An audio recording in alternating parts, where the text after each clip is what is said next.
Passiamo ora alla categoria juniores maschi. Sono previste 2 batterie. Nella prima troviamo Andrea Cescutti in corsia 1, Andrea Baccolo in 2, Alberto Camilotto in 3, Filippo Biasini in 4, Federico Pignatoni in 5, Jacopo Buzzolani in 6, Riccardo Martoni in 7, Andrea Carli in 8.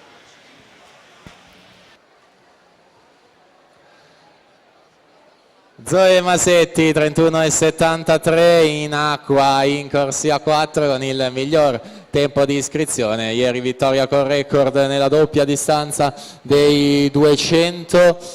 Greta Pavan al suo fianco in corsia 5, Chiara Ladelia in 3 in terza posizione. Quindi siamo all'uscita dell'ultima subacquea.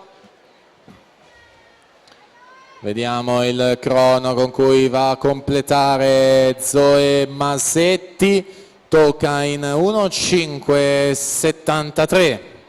Greta Pavan 1,6,50, Chiara Ladelia, sesta posizione complessiva 1,7,07.